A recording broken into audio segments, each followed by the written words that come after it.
The Miz very nearly got away with being the ultimate escape artist this week in comparison to Edge's ultimate opportunist.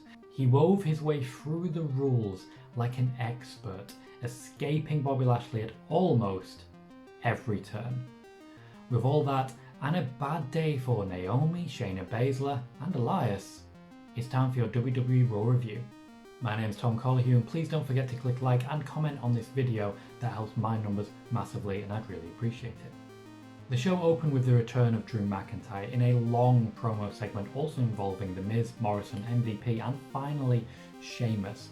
While it was a long segment, the fact that they had so many different bodies with so many different reasons for being there was very important and quite telling and kept it from being boring.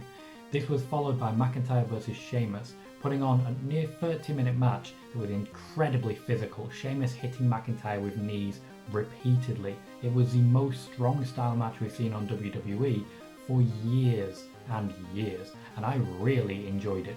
McIntyre would eventually get the win after a couple of very intense false finishes, NXT style, and by the end of it, when both were standing up again, Sheamus did not exactly look like the heel he was previously. I have question marks about the need for this heel turn at all. I'm glad they seem like they're just throwing it to one side because Sheamus is clearly not going to be in any way involved in the WWE Championship going forwards. Naomi was squashed by Nia Jax literally and figuratively. In our first Miz vs Lashley match of the day, they had it straddling the second hour draw segment. They had a timer as per last week as well to try and keep you, the viewer, tuned in. A bit cynical, but I get what they're going for. The Miz essentially begged off by saying that he had stomach cramps, and it was pushed back another hour to the third hour draw segment. A bit more cynical still. The build towards Braun Strowman versus Shane McMahon continues, and once again I apologise on behalf of my Twitch stream for regularly summoning Shane McMahon onto your TV screens.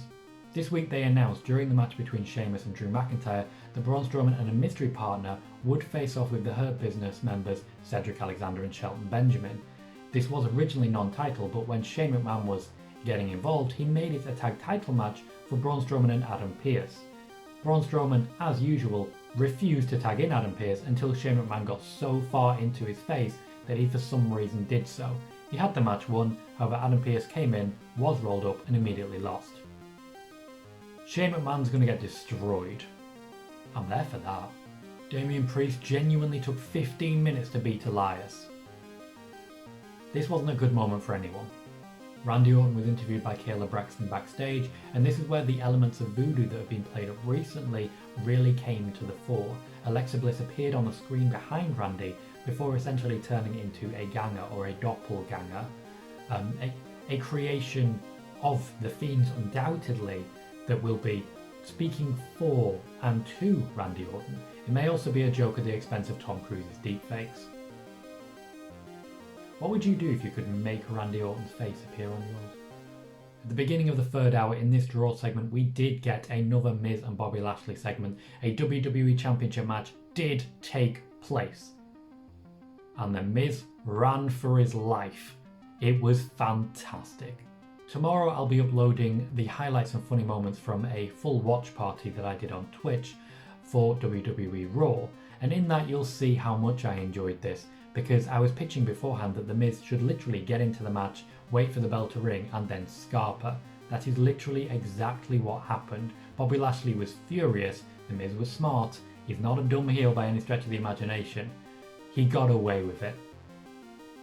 For about 10 minutes. MVP spoke to Shane McMahon and did a swear in fact, which is unusual for WWE TV before the watershed.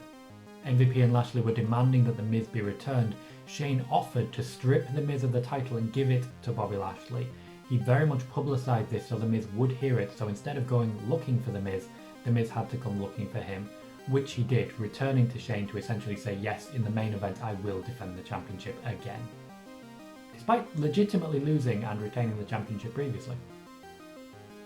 Seems unfair on The Miz.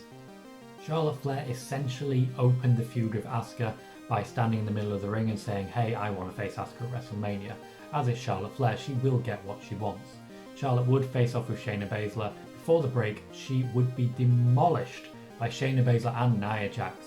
However, after the break, she would pin Shayna Baszler without really much effort.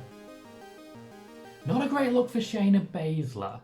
This suggests to me one of two things. With Nia Jax being booked as a monster and Shayna Baszler being booked as the loser, as has essentially been happening now, either we're going to be looking at Raquel Gonzalez and Dakota Kai taking down Shayna Baszler. There is good storyline between Dakota Kai and Shayna Baszler, for example, and that could be a good way for them to lose the tag team championships. Or Nia Jax as the monster will be the first opponent for Rhea Ripley's debut. That would make sense and would be a good way of doing it, but then they would still need to lose the tag team championships going forwards. In a frantic and a little bit confusing segment, we had a 6-man tag match that lasted only 2 minutes. Riddle and the Lucha House Party taking on Retribution in the form of T-Bar, Mace and Flapjack. I found it very interesting that they broke up the Lucha House Party but still have them in 6-man tag matches. The victory very quickly went to Lucha House Party and Riddle. Flapjack was the one to take the pin. Ali, furious afterwards, would challenge Matt Riddle to a one-on-one match and pick up the win after a very interesting move off the top rope in which his knee definitely landed on Matt Riddle's jaw. Mustafa Ali has added a lot to Retribution, and if there is a breakup coming, it's not good news. Essentially, Ali got the win because Riddle was distracted by other members of Retribution, so it would confuse me if he decided to let them go now. Also, they'd be really boring, except for Flapjack. I can never be bored by Flapjack. Finally, in our main event, Shane McMahon introduced lumberjacks to the equation, meaning that Bobby Lashley and The Miz were in a surrounded ring and The Miz had nowhere to run. That didn't stop him from trying on a number of occasions, but he was delivered back to Bobby Lashley, essentially with a ribbon tied around him. The Miz got in no real offense here. He did punch Lashley in the face at one point and Lashley shrugged it off. Instead, The Miz took a beating, took some big bumps and tapped out. Bobby Lashley is your new WWE Champion. This for me was a good Raw, however there were definite missteps. The speed at which some matches closed, particularly both women's matches with Nia Jax beating Naomi and Charlotte Flair beating Shayna Baszler, is in sharp contrast to the opening match between Drew McIntyre and Sheamus and the match between Damian Priest and Elias. McIntyre and Sheamus definitely delivered the match of the week. It was hard hitting and intense. However, that first hour, while it was a real high, it did not sustain that level for me. That said, the key storyline woven through the entire show of Bobby Lashley chasing The Miz was gold. I very much enjoyed that. What's been going on with Riddle, I'm not really there for. What's been going on with Ali and Retribution, I'm not really there for. But there are a number of storylines now starting to ramp up. Going forward, I want to see where Keith Lee is. I want to see an opponent being made for AJ Styles and Matt Riddle going forwards into WrestleMania. But I think Raw is starting to steady the ship. The shows now are not as bad as they were a month ago. I've been Tom Colohue. Be sure to subscribe if you haven't and click like if you can. Comment as well on what you thought about Raw, and I will see you next time.